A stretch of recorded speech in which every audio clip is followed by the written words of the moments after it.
안녕하십니까. 더불어민주당 부평구을 국회의원 박선원입니다. 오늘은 김민석 국무총리 후보자 인사청문회 특별위원회의 위원 자격으로 이 자리에 섰습니다. 국민의힘은 김민석 후보자의 무차별적인 의혹 제기를 하기 이전 해당 정당의 위원회 재산 증식부터 밝히시기 바랍니다. 공정과 상식의 잣대는 스스로에게 먼저 적용하십시오. 존경하는 국민 여러분, 최근 총리 인사청문위원인 국민의힘 주진우 의원이 김민석 총리 후보자에 대해 재산 형성과 채무 변제 의혹 제기 그리고 무차별적인 정치 공세를 반복하고 있습니다. 마치 자신은 아무런 죄가 없는 양, 아무런 흠결이 없는 양, 도덕적 우위를 자처하며 심판의 칼날을 휘두르는 듯 합니다. 그러나 정작 주진우 의원 본인 자신의 재산 형성과 사인 간의 채무 등에 대한 의혹은 해소되지 않고 있습니다.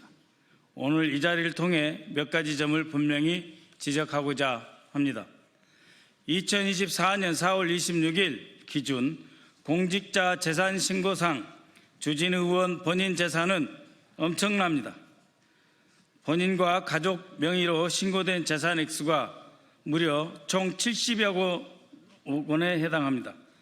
자그마치 김민석 후보자의 35배, 3,500%에 해당하는 어마어마한 액수입니다. 이 중 부동산은 약 40억 원, 예금과 현금, 주식 등 동산이 물경 31억 원, 차량이 1억 원 등입니다. 20년 가까이 공직에만 있었다는 사람이 도대체 검사 월급이 얼마나 된다고 생활비 다 쓰고 남으면 뭘 저금할 게 있다고 70억 원의 재산을 모을 수 있습니까? 김민석 후보자 가족 전체 재산은 약 2억 원인데 주진우 의원 가족 재산은 작년 7개월 동안 단 7개월 동안 2억 4천만 원이 늘었습니다. 김민석 후보자 가족 재산 전부인 2억 원의 120%에 해당하는 돈을 단 7개월 만에 불린 것입니다. 2025년 3월 등록된 공직자 재산 신고액을 기준으로 본인 예금은 5억 5천만 원, 배우자 예금 6억 6천만 원, 장남 예금은 1년에 4천만 원이 늘어서 자그마치 7억 8천만 원에 해당합니다. 일부 보험이 있었다고는 하지만 상당 액수가 언제든지 현금으로 인출 가능한 현금성 자산들입니다. 이렇게 많은 현금성 자산을 가지고 있는 주진우 의원이 2024년에 사인 간의 채무는 1억 원, 배우자 1억 8천억 원이 있습니다. 합치면 2억 8천만 원입니다. 김민석 후보자 사인 간의 채무 4천만 원이 있었다. 지금 있는 것이 아니고 있었다. 8천만 원이 있었는데 다 갚았다. 그걸 시비 삼고 있는 현금성 자산 약 30억 원에 달하는 돈을 가진 사람이 채무가 부부 합쳐 2억 8천만 원이 있습니다. 그러면 주진우 방식대로 물어보겠습니다. 현금성 자산 액수가 상당함에도 불구하고 사인 간의 채무 2억 8천만 원에 달하고 있는데 이것은 진짜 빌린 것 맞습니까? 또 1억 원에 대해 상환했다고 되어 있는데 무슨 돈으로 어떤 소득으로 갚았습니까? 현금성 자산이 그렇게도 많은데 왜 빌렸고 그런데도 여전히 갚지 않은 돈은 또 왜 이렇게 많이 있습니까? 또 배우자는 1년간 274만 원을 상환하는 데 그치는데 은행 대출을 월할해서 상환하는 방식도 아닌 사인 간의 채무인데 왜 300만 원도 아니고 274만 원을 갚습니까?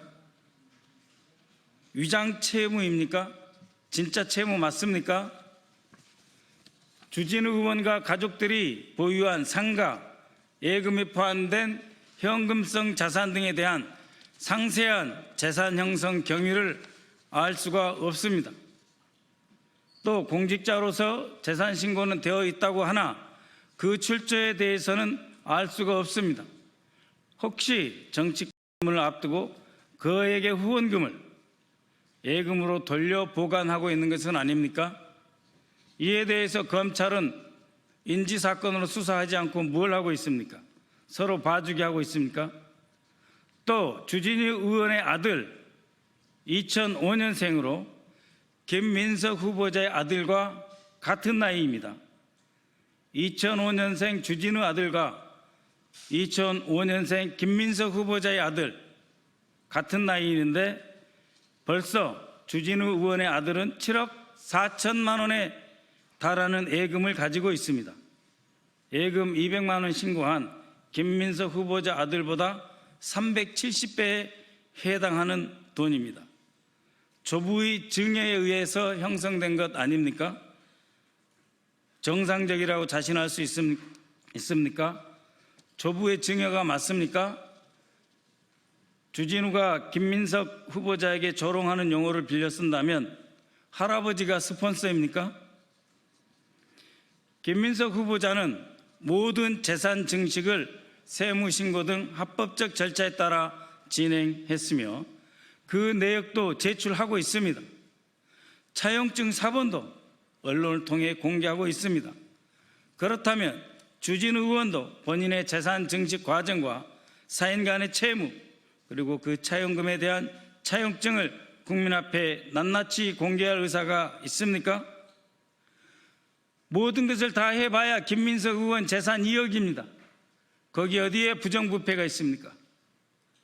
김민석 총리 후보자는 젊은 시절 이른 나이에 정치권에 입문하였습니다.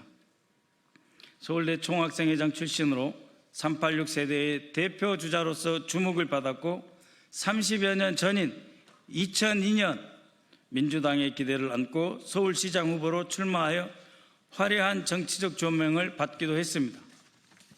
그러나 그 이후 그의 정치적 여정은 결코 순탄치 않았습니다. 젊은 시절 시작한 정치였지만 그 누구보다도 험난한 가시밭길을 걸었습니다. 오늘 총리 후보자 자리는 그 지난한 세월 동안 스스로 역경을 이겨내고 극복한 과정에서 쌓아올린 노력의 결과물입니다. 정치적 자금 문제로 시련을 겪었고 표적 사정과 과중한 세금 압박으로 경제적 고통이 수년간 이어졌습니다. 전세금을 털어서 추징금을 갚고 매달 숨막히는 그 무거운 중가산세에 시달리며 신용불량자 신세까지 떨어졌습니다. 낙선과 정치 복귀를 반복하며 수많은 좌절과 실패를 맛보아야 했습니다. 화려하게 시작했지만 결코 쉽지 않았던 시간들, 그 시간 속에 누구도 김민석 후보자가 정치적으로 재기할 수 있을 것이다 라고 생각조차 하지 못했을 그럴 시간들이었습니다. 그러나 포기하지 않고 묵묵히 견뎌 마침내 국민 앞에 다시 선 사람, 그것이 오늘 우리가 바라보는 김민석 총리 후보자의 모습입니다. 그 긴 시간 동안 그는 누구보다 외로웠습니다. 정치적 후광 없이 거대한 조직이나 스폰서에 기대지 않고 스스로 버텨냈습니다. 주변 지인의 인간적 도움 이외에 기댈 곳조차 없었습니다. 정치적 미래가 불투명한 시기에도 끝까지 책임을 회피하지 않고 모든 추징금과 세금을 완납하며 자신과 가족을 지키기 위해 싸워온 사람입니다. 김민석 후보자는 과거 사건에 대해 사법적 심판을 이미 받았습니다. 처벌받을 만큼 받고 고통받을 만큼 받았습니다. 벌금형을 수용하며 법적 책임을 졌습니다. 전세금을 털어가며 2억 원의 추징금을 성실하게 납부했고 동일 사안에 대해 매월 140만 원에 달하는 중가산 증여세도 납부했습니다. 20여 년 가까운 세월 야인으로 지내면서 정치적 책임까지도 졌습니다. 그런 모습을 주진우 의원이 피식하며 웃어 비웃을 수 있습니까? 본인 얘기대로 자기 객관화가 너무 안 되는 것 아닙니까? 수많은 시련과 짐을 온몸으로 감내하며 여기까지 온 총리 후보자의 앞에서 정치적 공세를 위해 스스로 온매무새를 가다듬을 정도의 정중함은 지켜줘야 하는 것 아니겠습니까? 국민의힘 주진우 의원께 촉구합니다. 정치적 도덕성을 말하려면 스스로의 거울부터 먼저 들여다보아야 합니다. 남의 상처를 발판 삼아서 자신의 정치적 이익을 쌓으려는 저렴한 공격은 국민의 상식과 공감을 얻을 수 없습니다. 김민석 후보자에 대한 무차별적 정치 공세를 중단하고 먼저 본인의 재산 형성, 정치자금, 금전거래, 자녀의 재산 형성 과정에 대해 국민 앞에 투명하게 소상히 밝히십시오. 그 과정에서 이해 충돌은 없었는지 충분히 소명해야 할 것입니다. 공정과 정의는 남을 두들겨 패는 도구가 아닙니다. 자기 자신을 뒤돌아보는 거울이 되어야 할 것입니다. 이상입니다.